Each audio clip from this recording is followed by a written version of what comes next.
کوم سړی چې په خپلې لور پیسې واړي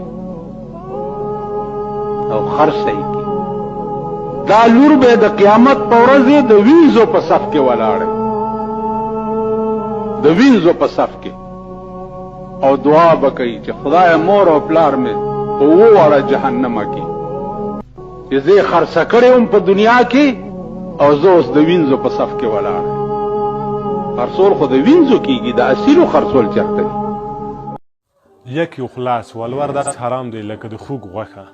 ګل غوندې خور لور به وي د پیسو په مقابل کې به په یو بل ځوان باندې خرڅه کړي، چې په دې سره به هم د لور ژوند تباه او برباد وي او هم د هغو چا چې لور یې ورکړې ده.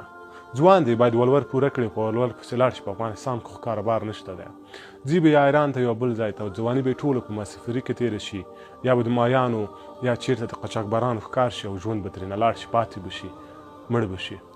خو دلته به د لور ژوند هم تباه او برباد وي. پردي کور ته به یې راوړې وي، پیغورونه به 100 رقمه ورکول کېږي، لږ اشتباه به ترېنه نه وي شوي، ورته وایي به چې ته خو د ورور او پلار په ما خرڅه کړې یې. ژوند به یې تباه او برباد وي. په دې مورد کې رسول الله صلی الله علیه وسلم فرمایي چې الله تعالی به د قیامت په ورځ د هغو چا سره ځانګړې جګړه کوي څوک چې د خپلو لور پلوري او ولور یې خوري. تاسو د الله تعالی سره جګړې ته ځان اماده کړی دی، هر څوک چې ولور اخلي. السلام علیکم.